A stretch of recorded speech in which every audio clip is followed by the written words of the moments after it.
公司第几代，刷落来请收看咱的新闻。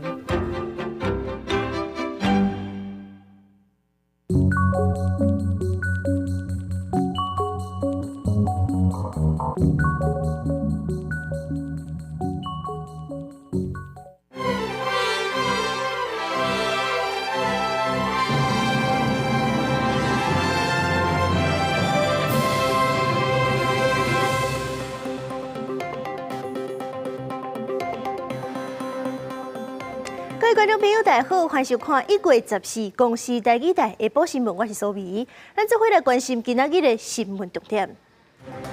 国道1号路南我高雄路顶2站交通事故，大货车弄化学车，2个人轻伤，另外一件11台车弄做火，2个人死亡。黄鱼、乌仔鱼的产季到，中国搁过界掠鱼，甚至是逼我金门的岸边只20公尺，海巡已经加强部署。民众党2月15补选党主席，今仔日已经开始登记参选，不过蒋大胜宣布参选，经立委蔡壁如的动作引起关注。今仔日新闻头起先来看交通意外，国道1号路南我高雄路的附近，今日透早5点是连续发生2件弄做伙事故，日前是这大货车弄到化学组车，2个驾驶轻伤，这化学物质泄漏出来状况是已经控制掉的，无影响到环境。因那是另外一站是11台车弄做伙，造成2个人死亡，3个人送病院。其中1台是好险客运，6个乘客是拢总平安。目前认为讲是这塞车造成后壁车挡袂离造成的。透早5点半，天也未光，国道拢是线路不，大车、小车、客运拢停落来，因为连续11车追龙事故。后壁天地啊了，后壁煞咚啊声来，啾来，乒乓球啊来啊！静止状态呢？结果无偌久，5秒几秒尔，砰，你甲挤落来啊！中线甲外线车道第1台车的驾驶讲，远看到头前有事故，就已经动落来，车辆禁止，说有后车弄起来，11台车追龙事故造成2死3伤。有一个呢是头部创伤，也比较严重一点，我们已经经过精密的检查跟头部的这个 CT 检查收治这个入院。初步怀疑是后车无保持安全距离，事故车辆当中各1台是核心客运，车顶载有6名乘客。前面有油罐车翻覆，然后后面有塞车，车流停住，然后我们车被后面追撞，车上的乘客没有问题，影响而已，没有受伤。公司表示，司机甲乘客拢平安，乘客第一时间已经接驳离开。初步研判追龙原因甲保安处这件事故冇关联。时间为头前8点钟，载着氢氧化钠的化学车伫国道1号南下339公里处内弄到大货车，2名驾驶轻伤，不过车变气造成氢氧化钠漏泄。市府环境部拢派人到现场处理，初步掌握现场无大量漏出来，只是以滴漏的方式，已经铺棉片来处理。嘛因为路边有切沟，无影响到外围的农地，目前监测的数字拢无影响到环境。公司新闻王丽婷、柯正准个人报道。最近伫咧金门的海域是这黄鱼、乌仔鱼的大产季，不过这中国渔船是又搁开始过界掠鱼，甚至是逼我金门的岸边敢若20公尺尔。对这昨暗开始，海巡都已经加强部署。也若是渔民是真烦恼，讲这中国渔船一直过界，会去影响到因探者，呼吁海巡都要积极捍卫因的渔权。也若是专家是建议讲，这两岸都要密切沟通，避免这渔权的冲突变作是政治事件。已经暗暝蒙的海上，煞有不明的渔船伫金门烈屿沙溪堡附近的海域挖进岸边，民众一看发现有古怪。有没有看到大陆渔船快要上岸了，剩不到10公尺。后壁对海巡的船一路照顶，但声音对调调咧解约，原来是中国籍的渔船。跟着他们走，保持一点距离。不过因为为上挖近岸边，海巡真歹逼近执法。现在距岸0.2海里啊，它岸际有2艘大陆渔船，因为水深太浅，我们现在只能明地广播。2艘陆基快艇突破巡防艇防线，第12巡防区雷达发现后，立即通报本队加派近岸多功能艇 CP 1洞3艇，配合线上100拐山艇进行取缔。了后，中国籍渔船随往漳州的方向走。海巡表示，除了规工拢派2架巡防艇伫小金门南岸甲北岸进行封堵，也加派近岸多功能艇来配合处理。渔民也烦恼中国籍的渔船一直过界，会威胁到生计。因为年关已经近了嘛，要呼吁我们的渔民同胞，这个如果在出海作业的时候，尽量不要靠近大陆渔船。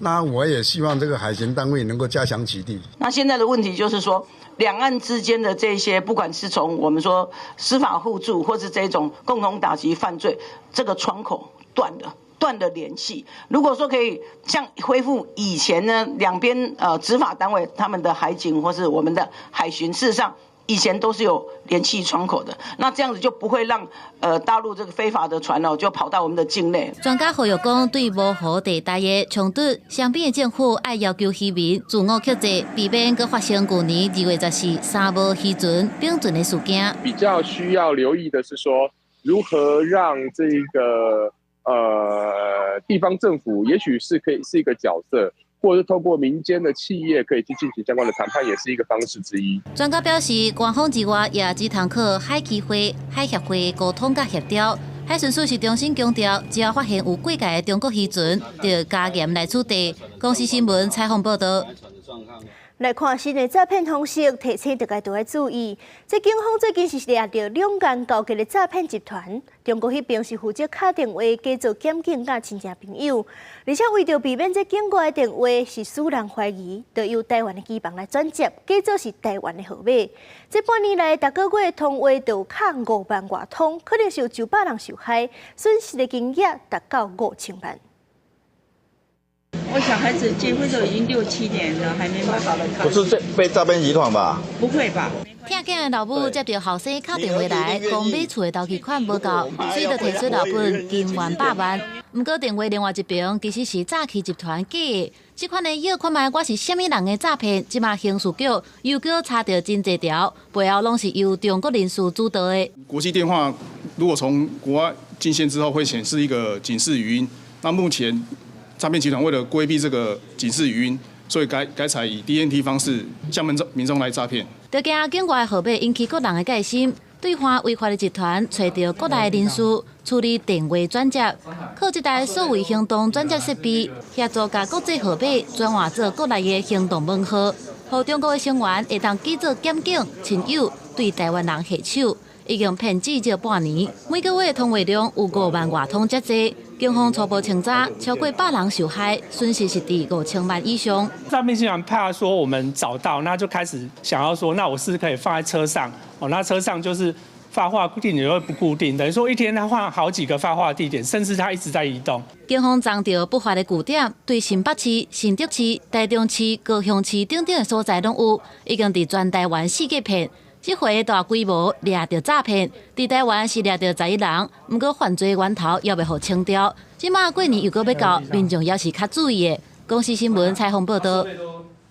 台东兰屿是有几啊搭景点去互乌白做写中国台湾省，这警方调监视器侦办，呼吁民众唔通违法。在兰屿乡朗岛地区环岛公路凉亭，告示牌遭人以简体字涂写“中国台湾省”等字样。员警获报后，立即联系兰屿乡公所，派员会同将该字眼涂销，并调阅监视器画面及查访周边居民，积极侦办中。去互乌白话所在，包含湘西岩、军南岩，大概是有4个所在，拢是去互个白色油漆喷简体字写“中国台湾”。这台东的警方是已经开始调查，那违反的人是去互以社会特殊维护法，也有废弃物清理法来上班。接落来看这台中的警方，去年是查到第3级甲4级的毒品，大概是240公斤。最近是当咧销毁下半年度的大概140公斤。这种类是800款4达破亿。大型机械灯伫运作，环境嘛伫边仔详细看。台中后日分化厂，这次毋是伫小本所，内底这次烧的是台中警方查起的毒品。这次有凯他命，还有甲基卡西酮，就是俗称的喵喵。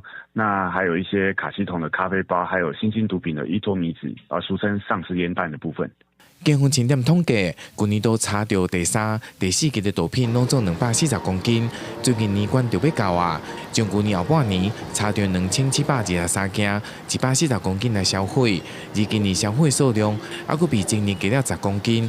而毒品的种类相当多元，其中丧尸烟弹因为真容易使用，成为新兴的毒品，不过查起嘛相对较无简单。依托米酯，那它比较常见的话，就是会加入在电子烟油。那因为它在使用很方便，所以有毒驾的情形蛮常见的。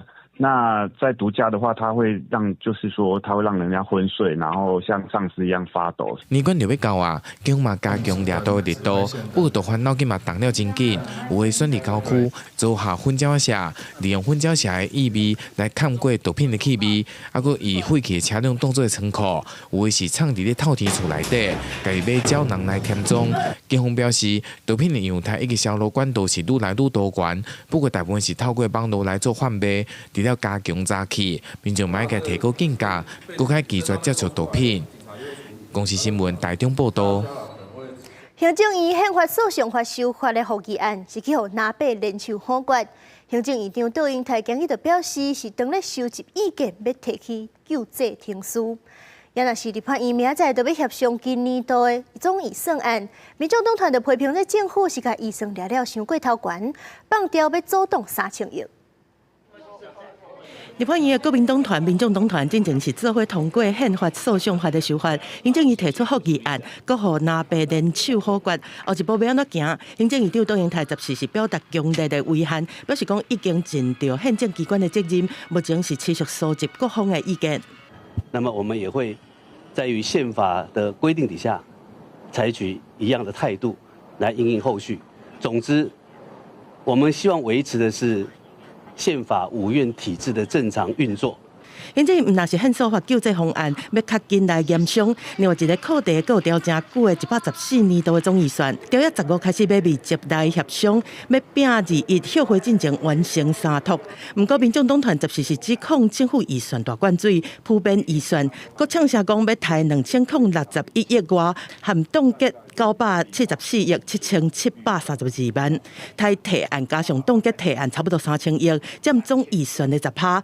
台上这就是要提拨补台电1000亿的预算，另外拨补1000亿。过去3年已经拨了3次，丢了3000亿进去了，涨电价涨了5次，结果台电那个洞越补越大。根据统计，民众党团提含冻结提案有500案，国民党团是2500案，南北加起来差不多3000案。另外，在野有共识要提国防预算，民进党团强调讲国防是无分析的。民众党自己也提出砍国防预算3%的提案，这就坐实了蓝白剑指国防预算，蓝白都是中共的在地协力者。我支持民众党的删除10%嘛，那如果删除10%，今年的话，14年我们的国家还可以正常运作的话，表示财划法把10%拨给地方。中央政府还是可以正常运作。另外，行政院就立营党团干部委员会调委来召开协调汇报，重点放伫总预算。吴思瑶表示讲，行政立法沟通真顺。张启凯是认为讲，赖政府嘛应该含在野来沟通，促进调野的和谐。公司新闻采访报道。民众党2月15就要补选党主席，今日开始参选登记。这代理党主席黄国昌早起就大声宣布参选，强调讲伊是延续郭文哲的精神，继续扩大台湾的第3势力。也若是前日为蔡碧如是甲台中市会顾问私调，互人认为讲伊嘛要参选党主席。不过这蔡碧如伊本身是讲伊无一定爱选，若是会当甲黄国昌巧好好势，对甲支持。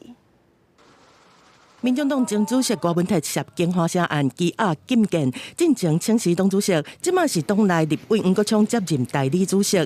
民众党14开放登记报名，2月15网络投票，外界关心黄国昌民众党前立委蔡碧如的动向。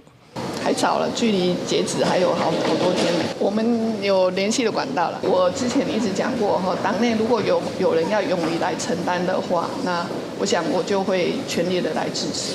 黄国昌早起是伫面册发文，宣布投入台湾民众党党主席的补选，强调讲会延续郭文哲的精神，持续壮大台湾的第3势力。宣布要来选党主席的补选了后，黄国昌第一站就来到台北市议会拜会议长陈锡钦。纯粹是时间上面的巧合啦，是之前就已经排好的行程。我相信争取每一位党员同志的支持，那是我接下来成为正式的候选人之后，那我责无旁贷的任务。对蔡票如化为要沟通，不过强调讲会全力争取每一个党员的支持。不过今嘛传出讲，党内高层已经有共识，要全力支持吴国昌。中央党部作为办理选务的单位，也已经成立选举委员会。那在林富兰主任监察员的带领之下，会把选务办到最好。吴国昌嘛讲，伊认为刷落来接民众党主席了后，应该做3件代志，包括延续国文体开放包容的精神，坚守民众党草根精神，坚定民主和改革的原则等等。要让国文体主席回来的时阵，会为因的团队感觉骄傲。公司新闻采访报道。美国拜登政府是宣布，这先进人工智慧晶片要关税出口，甲全世界分做3个等级。第1级包含台湾、日本、南韩等18个国家，拢无受到限制，会当自由进出口。也若是东南亚、中东、新加坡等国家是列做第2级的关税总量。也若是亲像这中国、罗西亚，就全面禁止，预计1年后生效。美国拜登政府伫卸任进前，13个推出新的晶片管制措施，针对全球半导体产业所生产的人工智慧晶片实施全面性出口的管制。不过，台湾并无伫咧受限制名单内底。美国可以拥有盟国所有的在进行人工智慧发展的企业的名单，所以对于美国来讲，当然可以维持美国的国家安全。但是对于各国来讲的话，他们在人工智慧的发展上面，就完全被美国所掌握。专家分析，美国的做法虽然会当确保上先进的 AI 基础甲训练的设施留伫美国甲盟友的管辖范围内，不过嘛有可能会影响人工智慧走向全球化的发展。根据了解，美国 AI 晶片的限制拢总分做3个级别，头1级包括台湾、日本、韩国等18个国家拢被受到限制，会当自由进口甲出口晶片。第2级东南亚、中东甲新加坡，伫会当摕到总晶片算力受到限制。也若第3级针对中国、罗西亚甲伊朗等22个国家，美国禁止对这个国家出口先进晶片，相关的规定按算1年后会生效。不过，敢会真正实施，或者是安怎来实施，都要看川普上任了后安怎决定。适度的封锁对他才是有利的，过度的封锁，所谓的第2阶段的国家，难度也非常高啦。这些国家有很多都是过去这些美国科技大厂花了很多功夫去说服他们发展主权人工智慧的地方嘛。你这样一进下去之后呢，他们之前努力的这一些可能效果就不明显。针对美国这项新的晶片的限制措施，辉达副总裁分析表示，拜登政府的法规想要操控市场的结果，对竞争是较不利，可能会致使美国摕到科技的优势面临消失的情形。也若川普上任了后，会安怎来执行这项管制，嘛牵连全球半导体业的发展。公司新闻台北报道。总统赖清德今日是接见立陶宛的前外交部长兰博基斯，颁发勋章感谢伊对咱两国关系付出。迄当阵新冠疫情最严重的时阵，立陶宛有关疫苗予台湾，兰博基斯就是幕后的助手之一。赖总统嘛表示，这台湾立陶宛都要更加团结，守护民主自由，对抗威权。立陶宛前外交部长兰博基斯受到邀请来台湾访问。早起带因牵手较后生，做伙甲总统赖清德见面，而且总统颁发特种大寿警察勋章予伊。外头看新冠疫情当严重的时阵，立陶宛把关疫苗予台湾，协助台湾防疫。幕后上大的功臣之一，就是兰博基斯。迄当阵伊捌讲，爱自由的人民应该互相照顾。And I have a belief that this is the connector. This is the main connector between Lithuania and Taiwan. A feeling of freedom and support to each other. 立陶宛是第一个捐赠疫苗给台湾的欧洲国家，我相信许多台湾人民对这句话都印象深刻，也非常感动。这份恩情，我们永远都不会忘记。这届兰博基斯摕到的警察勋章，分做第1等至第9等，会颁发予对国家贡献真大的台湾人或者是外籍人士，包括苏当时的美国在台协会台北办事处处长孙晓雅、美国前国务卿庞佩奥、日本外务省大臣官房长水秀夫等人。拢捌摕到警察勋章。兰博基斯表示，会支持台湾捍卫自由。For your freedom and ours, that means that we will continue to fight for our freedom, and we will help you fight for yours. 赖清德表示，台湾甲立陶宛之间唔但互相设代表处，嘛正到欧洲头一个以台湾的名义设立的代表机构，双边伫半导体、镭射、金融甲医疗等等的领域，拢有真侪合作的成果。现此时威权主义扩大，为民主国家带来威胁甲挑战。台湾甲立陶宛等等的民主国家都要更加团结，共同守护民主自由。公司新闻台北报道。来看国际消息，德国最近是爆发40年来头一件口蹄疫的案例，是一个柏林的郊区一阵水牛当中发现的。这阵墨西哥甲南韩是已经下禁令，禁止德国的肉类甲零制品。这个农场围栏顶面挂警示标语，顶头写注意有传染危险，莫下过来。就伫柏林郊区一阵水牛内底发现口蹄疫了后，当局已经确认这是这个最近40年以来头一届的口蹄疫。七早当间发现14只水牛群当中有3只死亡。进场管理员就发现破病牛无胃口、喙孔破、地部溃疡，符合口蹄疫的症头。德国国家动物卫生研究机构对一只水牛的检体验出口蹄疫，剩的牛已经互抬死，目前也无清楚因是安怎互感染的。Wir haben noch keine Gewissheit, ob es sich in dem Betrieb in Brandenburg, der Wasserbüffel hatte, um einen einzelnen Betrieb handelt oder ob es auch andere Betriebe gibt, die davon betroffen sind. Darum geht es jetzt neben der Identifizierung der Infektionsherde auch darum, dass wir uns eng abstimmen, national. Darum stimme ich mich. 按照世界动物卫生组织的规定，德国即马开始已经唔是口蹄疫的非疫区。这也表示有真侪出口到欧盟以外的兽医证明会无法度签发。内地3国已经明定禁令，牛奶的制品、肉甲肉的制品、皮做的物件甲灰制品，就根本无可能再出口。南韩和墨西哥已经表示暂停进口德国的相关产品。Wie verhält sich das mit geimpften Tieren? Wären die unbedenklich für den Verzehr geeignet, exportierbar etc.? Das kann man so pauschal nicht sagen. Es kommt darauf an, ob das Tiere sind, die eben prophylaktisch geimpft werden in Bereichen, wo die Maul- und Klauenseuche noch nicht auftritt. 目前柏林2个动物园也关起来，口蹄疫会引起牛、猪、羊这款上数地会烦草的动物发烧、喙孔烂去，是高度的传染性疾病。不过对人袂造成危险。德国顶一届发生口蹄疫是伫1988年，欧盟境内顶一届爆发是伫2012年伫保加利亚发生。公司新闻吴文玲编译。加沙战1年外，这过程当中一直有咧谈判。美国总统拜登13就表示，这停火协议是咧要实现啊，会确保以色列把人质放出来，而且巴勒斯坦的人卖回去因的故乡。预计这头一阶段是停火42天，先互相放出33个人。不过以色列甲小马烦恼讲，若是因撤军了后，哈马斯就永远袂甲剩的人质放出来。美国总统拜登13伫国务院发表外交政策谈话时表示，加沙停火协议经过1年以来陆续的谈判了后，就要实现。国安顾问苏利文也表示，这礼拜可能达成停火协议。Palestinian people deserve peace and the right to determine their own future.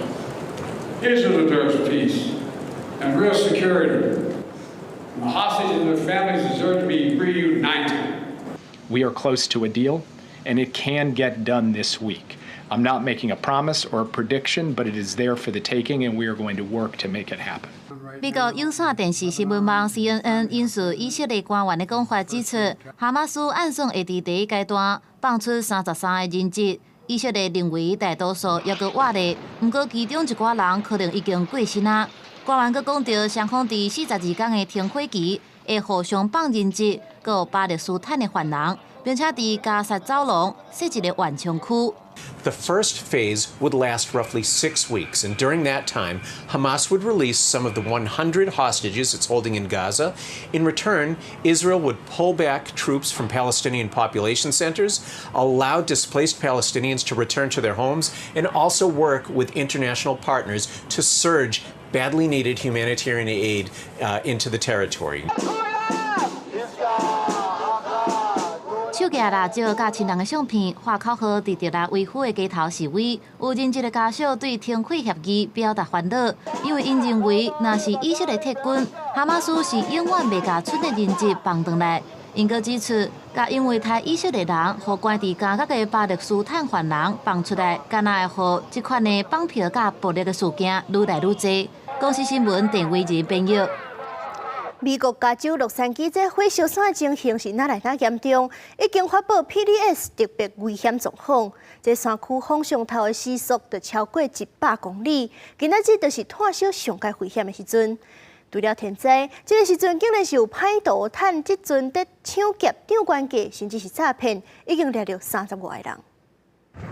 洛杉矶的野火这边已经拍花，那边阁继续烧，尤其回归强风，将会造成正大的挑战。目前4个火场总共炭烧超过160平方公里，面积比旧金山还阁较大。93早起，太平洋传来大火控制11%，而且有部署超过5000位消防员。伊段大火27%被控制。这个地区部署超过3000位消防员，敢若是这2场大火范围就有153平方公里。美国国家气象局正罕见的发 PDS， 也就是特别危险情形，有照指示8日透早4点，南加州有极端野火风险。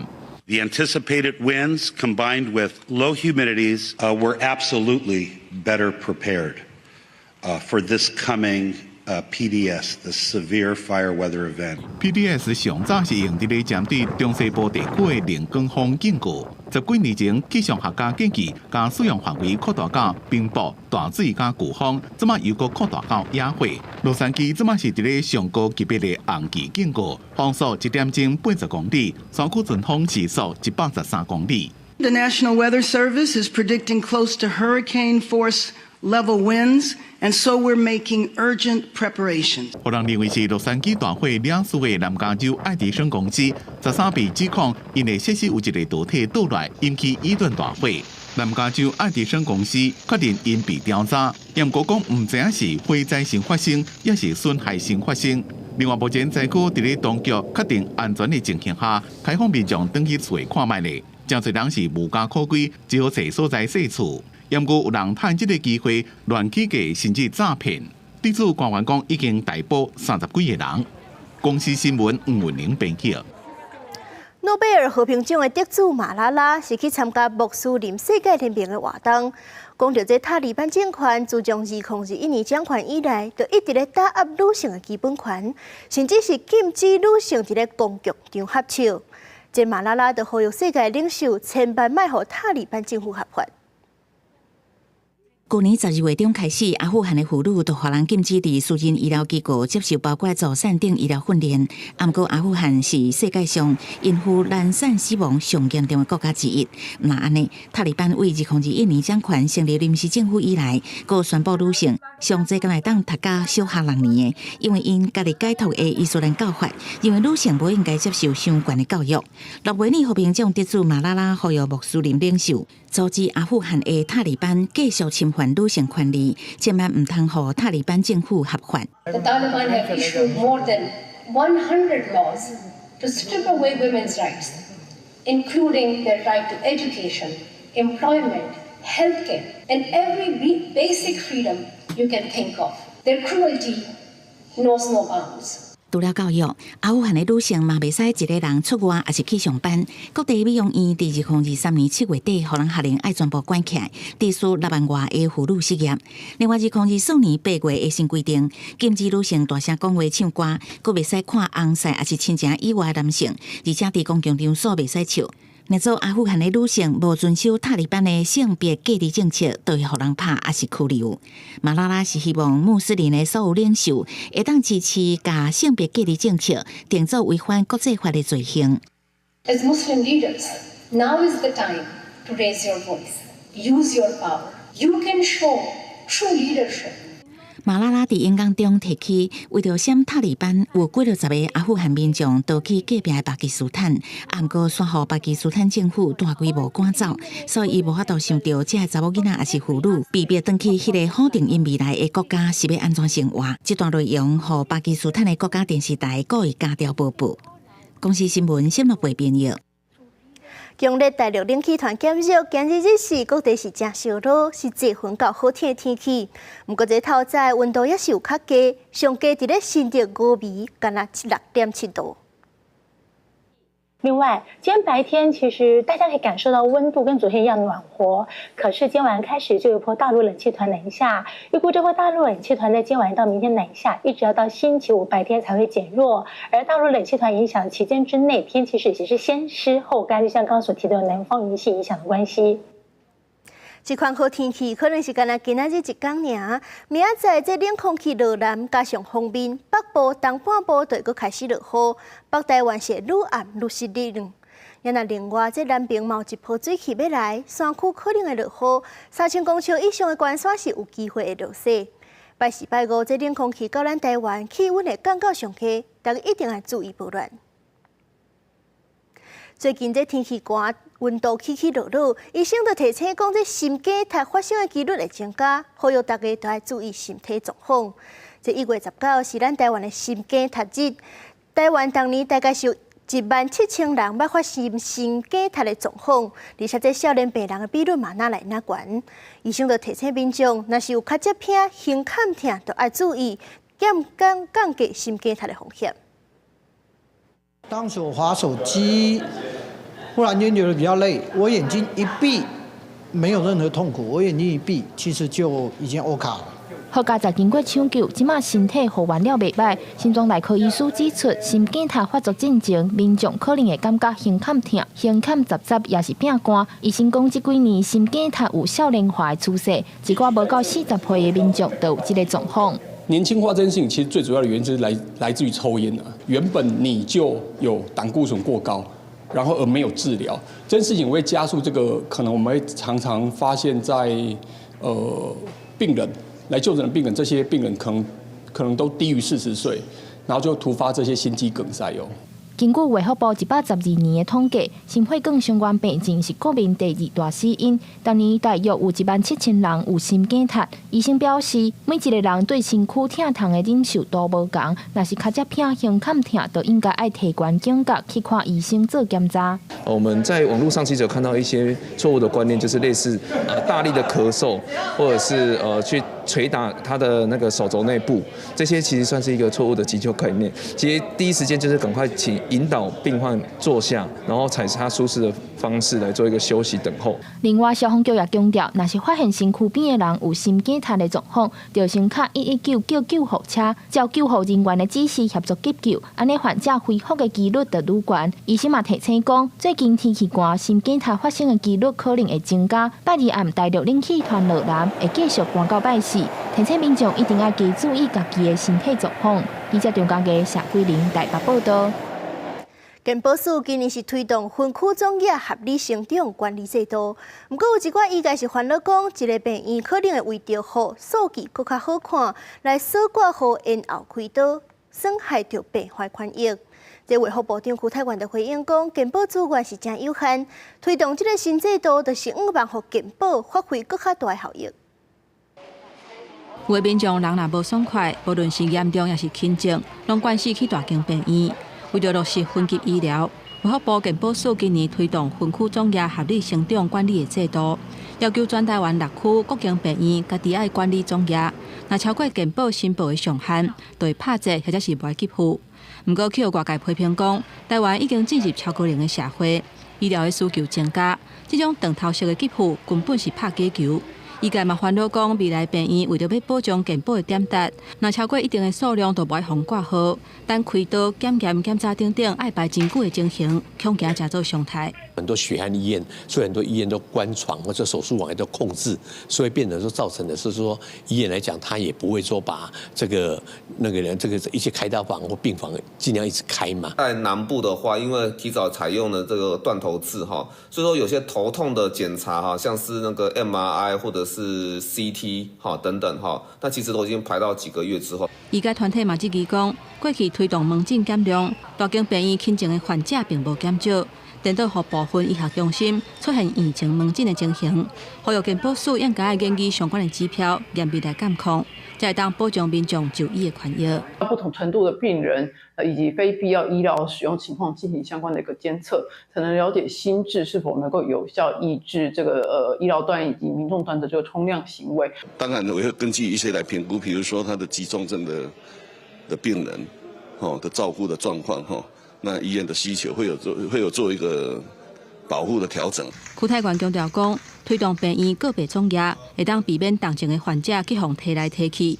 健保资源有限，希望用伫合理的所在，让健保发挥上大的效益。目前全国病院总业分区，除了台北区以外，其他拢已经实施。公司新闻台北报道。卫福部国健署调查发现，这30到39岁有高血压、高血糖、高血油的人是哪来哪济？所以讲，对今年开始，卫福部是提供30到39岁民众5年会当做一届免费的健康检查，帮助民众是降低慢性病风险。3、2、1，请投球！哇，太帅了！世界棒球12强赛，咱台湾队的投手陈冠宇，则是以戴建仁的身份参与卫福部的记者会，用伊投出来好球宣布，自2025年开始，30岁至39岁民众每5年会当免费做一届健康检查，这是今年国健署推出来的新制。我是30岁的代表陈冠宇。现在这个真的只要带着健保卡，就可以到附近的诊所，就可以去做一些就是检查。对民国84年以后，台湾推动40岁至64岁民众每3年有一届免费的健康检查，65岁以上的民众1年一届免费的健康检查。不过，根据国健署的调查发现，台湾30岁至39岁的民众3悬的趋势愈来愈多，有9.7%的民众有高血压，2.5%有高血糖，18.7%有高血油。为着要让民众有定期检查的习惯，卫福部推出这个政策，伊阁有320万人通使用免费的健康检查。今年开始，我们会把年龄下降，下修到30岁，因为现在其实30几岁的开始有一点点那个慢性病的征象的也蛮多。卫福部表示，目前提供的免费项目主要是针对血压、血糖、血油和腰子功能等等的6项去做检查。卫福部有甲全国7000多间的医疗院所合作，民众只要提健保卡去，就会当接受免费的检查。卫福部鼓励民众透过健康检查，量早发现、量早治疗，嘛通降低慢性病的发生率。记者陈阿双、柯敏哲台北报道。旧历过年就咧要到啊，大家开始款年货。不过，台东中央市场的店家说是发觉讲，今年来买年货的人无过去遐尼多，认为讲这景气歹，也有网络买物件长时间拢是原因。另外，这台东的春节过年，员工可能嘛真稀微，大部分这饭店的订房率是干那5成。台东市的中央市场已经把各种过年会食的汤仔和饼菜出来，互民众会当买回去准备后礼拜的过年。不过有店头已经有感受到今年的买气无用过较好，有店家认为讲是景气歹，才互来传统市场买年货的人较减。今年景气可能没有说很好，这样。因为这摆的人为种网络迄个啊，采购啊迄个啊，所以讲差倍济。菜大做生意的嘛讲，今年人客来买年货的数量嘛较少，期待后礼拜会出现较侪人。另外，台东饭店的订房率即马提升的状况嘛真慢，大部分的饭店拢有5成的空房间，不过嘛有饭店提早开放过年的预订，订房率阁算袂歹。我们认为这跟国人出国旅游的人数持续增加有很大的关系。去年10月份的时候就开始有先提前做一波的操作跟订房的一个部分，大概都有来到90%的一个情况。今年旧历的过年有9天这么长，台东的年货买气和旅馆业即马也无讲真热，业者当在想办法，要互过年的气氛更较高一寡。公司新闻采访报道。班班食牛奶的政策，因为实施的时阵发生真侪争议，所以讲这行政院就宣布要停办。不过，包含家长在内是有真侪声音认为讲，家囡仔保身体，加上会当帮助乐农是真好政策。希望讲政府是甲流程规划更较完善了后，会当继续实施。去年9月底开始实施的逐班拢有牛奶，敢若一学期就停办。迄当阵农业部表示讲，对各界得到的支持无够，会持续来推动劳动产业辅导和升级。在野党的立委批评讲，预算已经变啊，无应该政策各改，对劳动和学生两边拢无信用。家长团体嘛，呼吁讲会当考虑比较过去疫情期间发水翁的方式，让牛奶的发送更加系统化。那我们不是有数位部吗？他们要喝鲜奶，其实也可以去利用他们这些数位系统。团膳业者其实我们每天有大概有3000多台车辆在学校运送营养午餐，在有一定的基础下，我们一定全力的支持。团膳业者嘛讲，那政策延续已经有配餐系统会当来配合。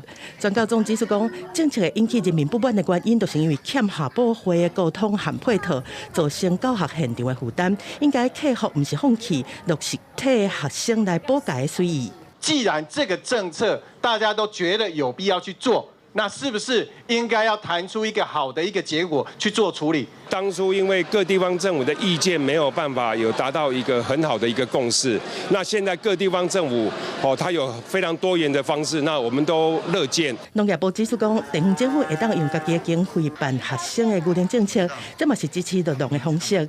农业部进前嘛强调讲，会小连续完成和各地劳动的座谈，再甲地方的意见再登去讨论，会以照顾产业做上重要的考虑。公司新闻采访报道。台电公布去年2024年的省电成果，台湾的民生用电计共是省17亿度，顶是42万户一年的用电量。不过，和2023年比起来是有较退步。台电是认为讲，这甲用电的习惯有牵连，亲像这电动车，也有食电的热水炉，拢会造成用电更较上涨。3、2、1，请揭晓。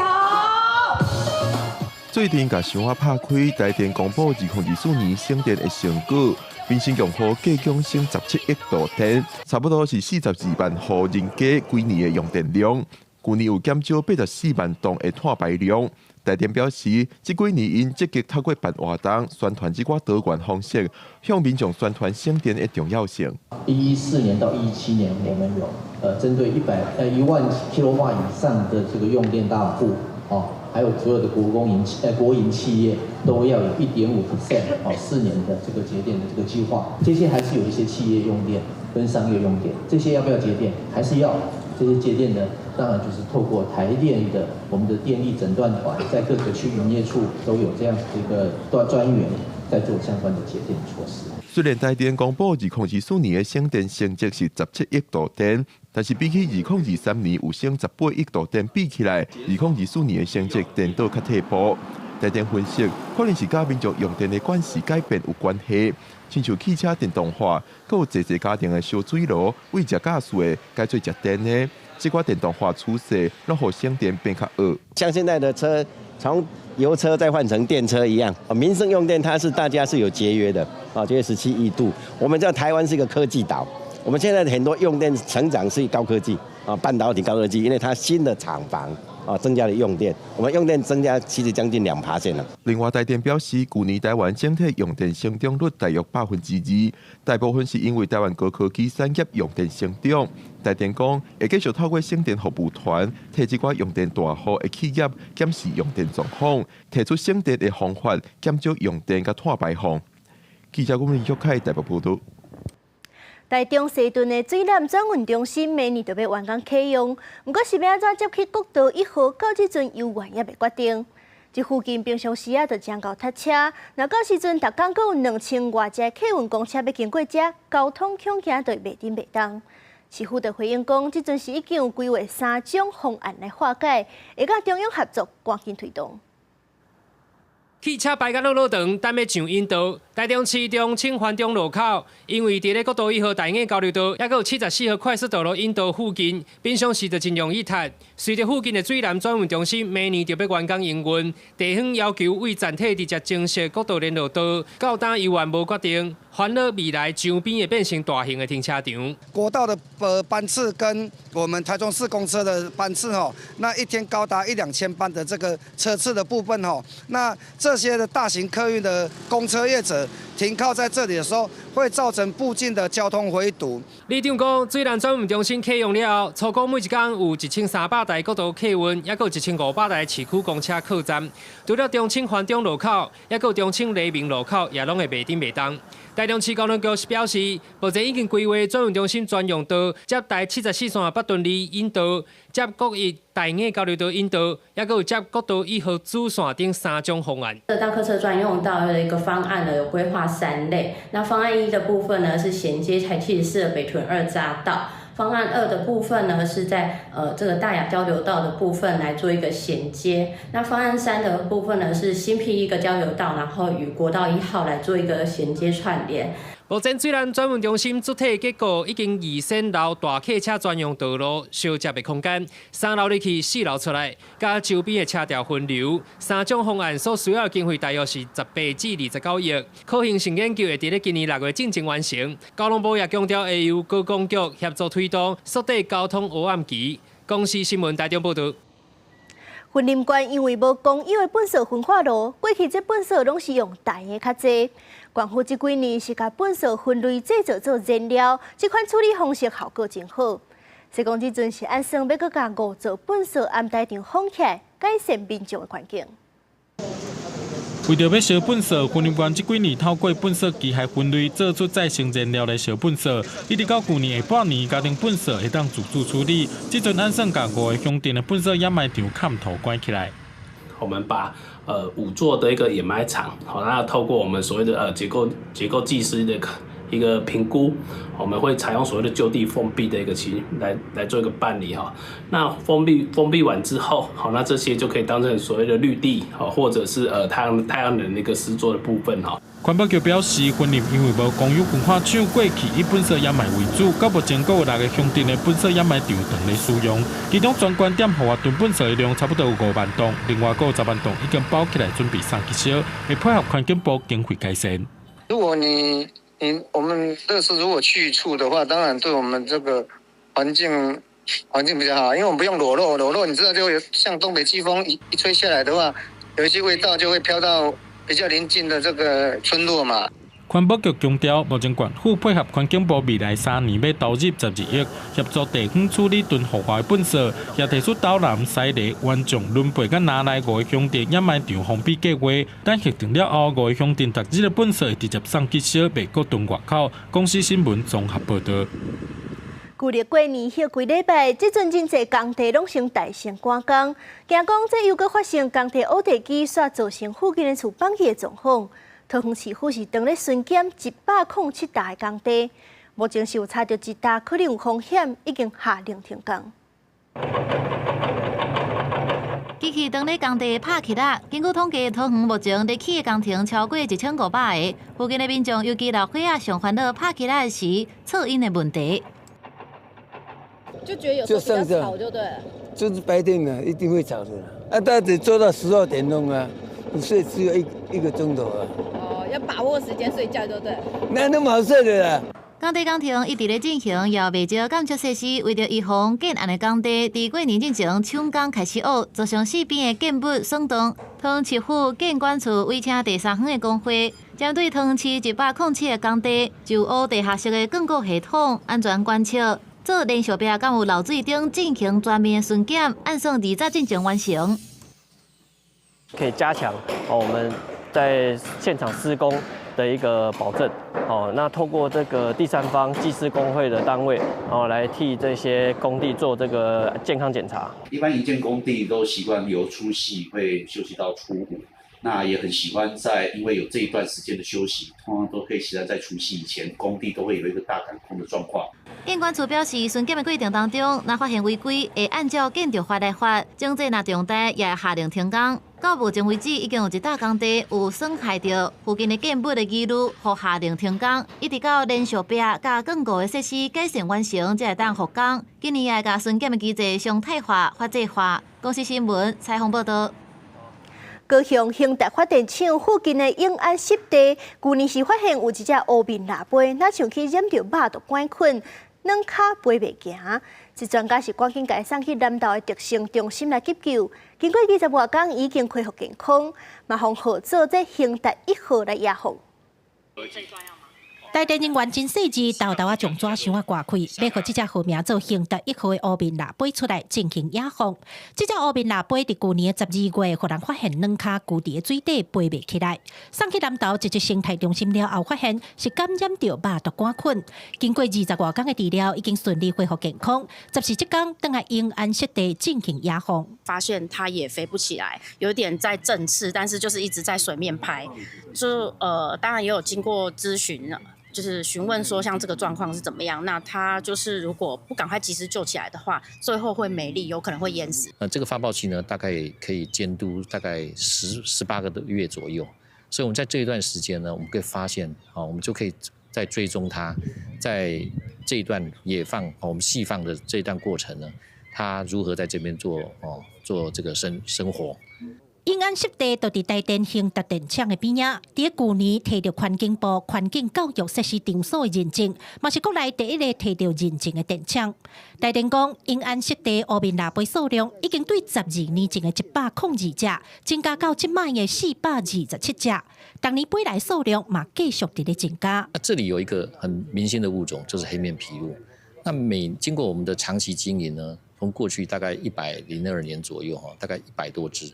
一直到现在呢，大概已经每年呢候鸟来这边呢，大概有400多只。这摆野放的这只兴达1号，透过伊脚接片顶悬的 GPS 发报器，会当详细记录其过冬的前线路线，提供台电对乌面腊杯的保育工作有进一步的了解。大家嘛期待伊明年会当搁再回来咱的永安湿地，通欣赏到伊的美丽形影。记者柯家如、柯昭阳高雄采访报道。2025年台湾的月定港灯节1月18日一礼拜六起过，连办33天。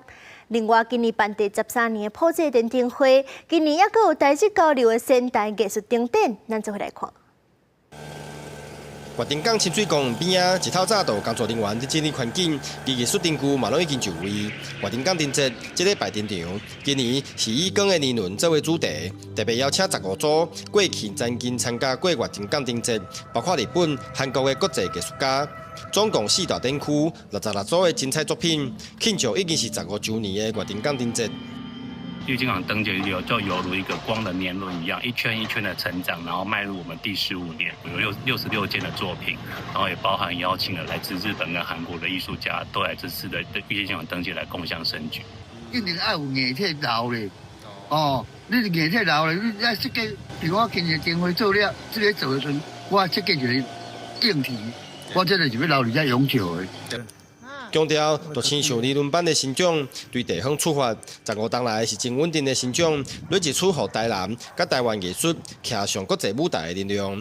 另外，台南也有迈入第13档的普济电灯会，嘛展示台地交流的真丰富的成果。除了有1000外个彩绘挂瓦灯，是挂圆圆，营造高高在地纯粹的氛围。也有来自日本仙台的友台手绘挂瓦灯，嘛有专区来展示。带了我们这边的民众的祝福，然后去仙台帮他们点亮灯笼。那刚好这个效果非常好，所以说我们也邀请了当地的200位民众挂了灯笼，又寄回来参加我们这次的比赛。虽然普济灯会的形式很多其他的地方也开始来仿效，但是我觉得好的东西大家一起来没有关系，但最重要的大家还记得这个普济灯会的美，以及它从台南普济店的发想。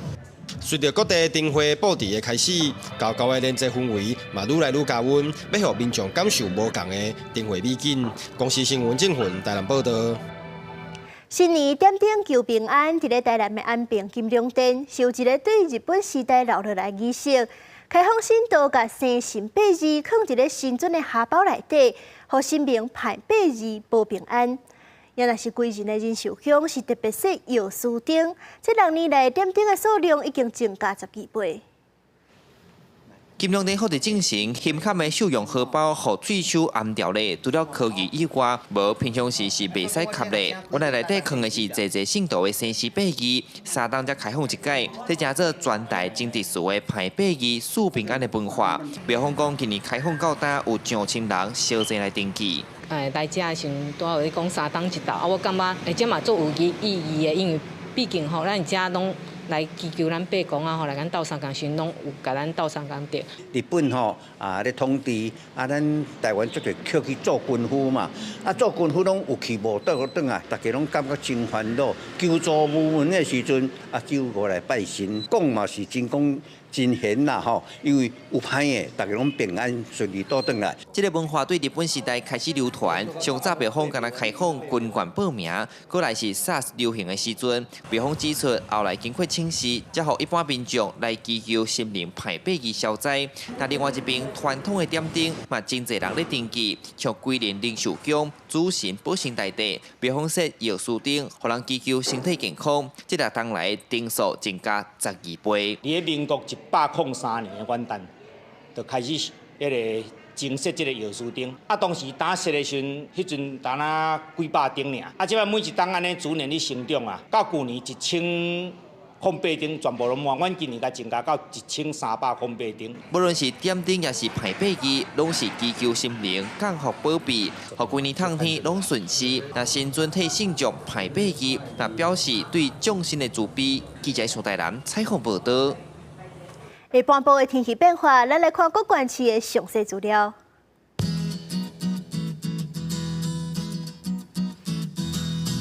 北部地区17度到24度，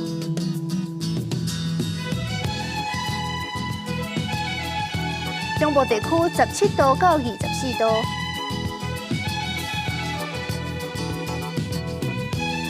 南部地区20度到24度。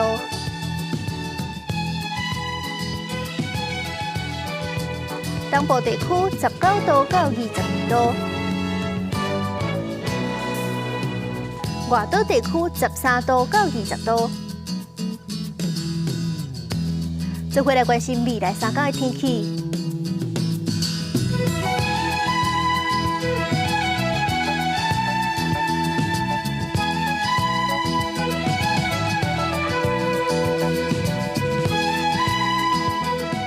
感谢您收看今日的下晡新闻，我是苏眉。咱明仔载下晡3点再相会。